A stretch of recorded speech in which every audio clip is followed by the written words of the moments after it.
E aí, seja bem-vindo! Você agora vai descobrir como evitar a reprodução da tilápia nos seus viveiros ou nos seus tanques, tá bom? Então, a reprodução da tilápia ela acontece por diversos fatores.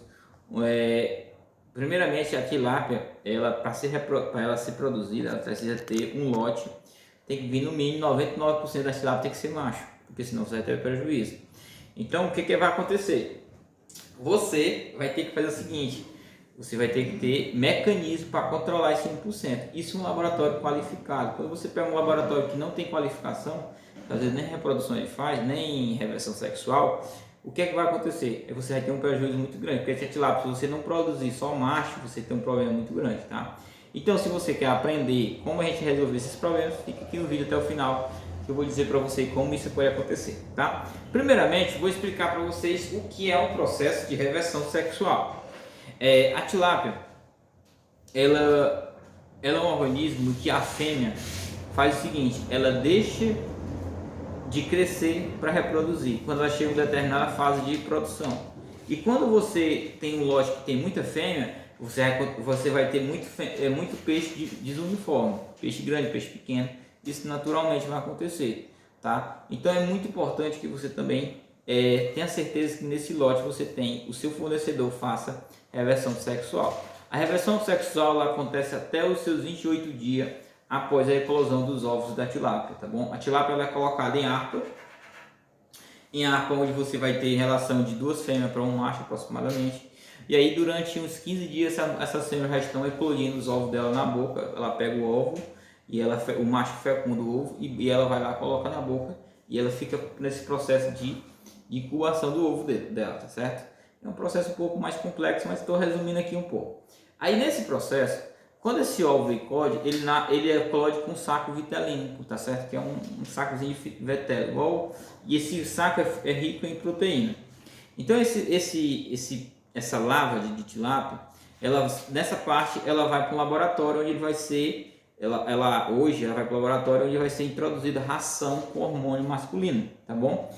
E esse hormônio masculino ele vai induzir que a tilápia ela não nasce, ela não eclode com sexo definido, tá? Então são vários fatores que vai definir o sexo dela. E nessa etapa do primeiro dia de vida até os 28 dias, a gente faz a indução dela aplicando hormônio na ração em pó. Só que o hormônio ele não vai, nesse setor de reversão, é tão tal que mulher não é aconselhado colocar, trabalhar por causa justamente disso, que é trabalhado constantemente com hormônio, e esse hormônio é misturado ao álcool para poder ficar aderido na ração. E nesse processo de 28 dias, eu coloco ração nessa ração com hormônio masculino, para poder esse peixe definir ser em torno de 99% ser macho. Então esse processo, o que vai acontecer? Então nesse processo você vai ter que fazer o seguinte: o seu laboratório tem que ter certeza que isso está acontecendo. Se ele falhar nesse processo, o seu lote não vai ter 99%. Ou se o hormônio dele tinha vencido, ou se por acaso ele deixou de colocar no tempo certo. Então tudo isso vai influenciar. Então é muito importante você ter isso. Depois que passou esses 28 dias, está definido o sexo. Após definido, aí não tem como mais reverter, tá? Então é muito importante. Todo o processo da tilápia tem que fazer esse processo. Se não tiver, você vai ter prejuízo. Porque uma tilápia, ela quando ela vai desovar de 200 até 700 peixes a 800 peixes, dependendo do tamanho da tilápia. Então o que vai acontecer? Aí imagine aí você tem um lote de 10 mil peixes alevino, e desse alevino vê 1%. Imagine quantos peixes não vai ter. Sabendo que a tilápia ela vai reproduzir em torno ali de 2 meses, 3 meses de crescimento, ela começa a querer reproduzir, dependendo da espécie. A tilápia tailandesa reproduz mais rápido. A tilápia grife reproduz uma reprodução mais tardia, tá bom? Aí o que você vai fazer? Nesse processo de reprodução, você colocar o seu peixe no viveiro, tá? E aí você tem que controlar essa reprodução. Vai acontecer. Aí o que é a outra coisa que você tem que fazer? Após essa reprodução, você tem que fazer a asepsia do seu viveiro. Por isso que muita gente, quando vai produzir tilápia em viveiro escavado, não controla mais a tilápia, porque ela não faz o processo de asepsia.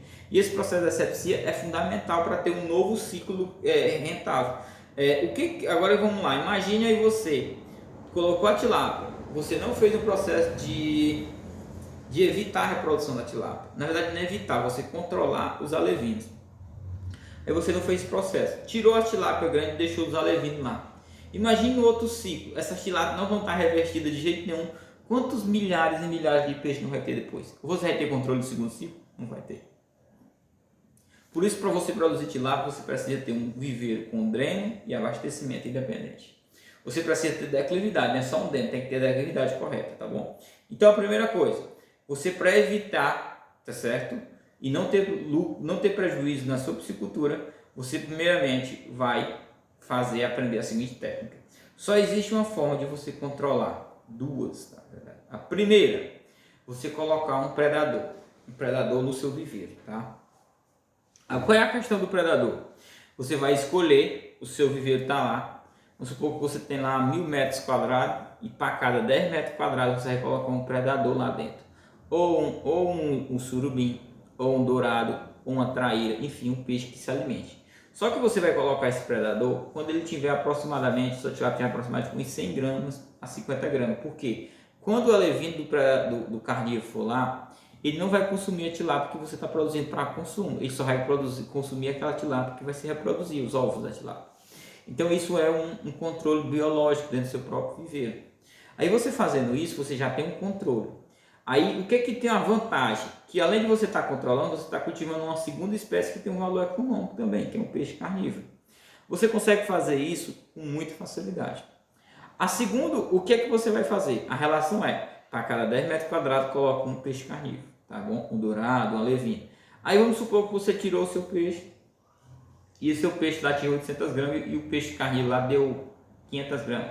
O que você vai fazer com esse peixe? Aí você vai mudar ele para outro viveiro onde tem mais tilápia. Então aí você vai trabalhando nesse processo, tá? Até esse peixe atingir o peixe carnívoro, atingir o peixe comercial e você vende, tá? É uma forma também de agregação de valor. Só que você não vai colocar ração, vai calcular ração para esses carnívoros, você só bota ração para tilápia, tá? E ele vai se alimentar desses lavas da tilápia que é eclodiram. Aí logo esse processo, o outro processo que evita a reprodução no novo ciclo, você vai fazer o seguinte: você vai secar o seu viveiro todinho e fazer a asepsia de todas as poças de água que tiver. Se tiver uma pocinha de água desse tamanhozinho aqui, você tem que colocar, fazer a asepsia. A asepsia ela acontece justamente para isso, porque se você deixa uma poça de lama, de água, e você não bota o cal ou não coloca o cloro, você vai fazer com que esse peixe ele vai fazer com que essas ovas, com o longo do tempo, ela vai crescer quando você coloca água de novo e ela vai começar a reproduzir. Então, aí você já tem uma reprodução de um lote mais a reprodução do lote anterior. Então, por isso você nunca vai ter controle. Então, a tilapicultura, você não viver escavado, tem que fazer isso. No raso não tem muito problema, porque a tilápia ela desce no ralo, vai parar lá no filtro. Mas isso é muito importante você fazer isso, tá? Se você não fizer isso, você está com o seu prejuízo. Só tem lucro no primeiro ciclo, no segundo você não vai ter mais. Terceiro, no quarto, porque se você não tiver controle. Muita gente quebra porque constrói um viveiro que não tem drenagem, não tem declinação, não tem nada. Então a tilápia ficou lá, você não tem como. E a outra coisa, a tilápia para você despescar toda, você tem que secar o viveiro. Se você não secar, você não consegue pegar toda. Então são dificuldades que a tilápia tem. Mas se você se prevenir, você consegue ter resultado com ela, tá bom? Então é isso, pessoal. Então faça isso que eu estou falando. Como é que eu faço asepsia? Você pode botar cal hidratada ou colocar cloro. Eu uso mais cal hidratada, tá? Para fazer asepsia. Uso muito mais cal hidratada, que é muito, muito melhor, tá certo? Então é isso. E a questão, e aí, sexta-feira agora, vamos ter uma live, falar onde os segredos para descobrir quantos peixes para colocar por metro quadrado. Na verdade, não é nem no YouTube, vai ser no Instagram. Então, para quem está lá no Instagram, me segue. Mas na sexta-feira também tem uma outra live no YouTube também que a gente vai falar. No Instagram vai ser os segredos para descobrir quantos peixes colocar por metro quadrado na sua piscicultura. E a outra coisa, vai acontecer dia 11, dia 12, dia 13, dia 14 de outubro, um evento de piscicultura 100% lucrativo, onde eu vou mostrar para vocês como é que você pode ter uma piscicultura lucrativa em qualquer região que você tiver, dependendo da dificuldade, e ter o lucro dela nas suas mãos. Então, se inscreva aqui também no link abaixo e você vai participar dessa semana. Valeu e a gente se encontra até no próximo vídeo.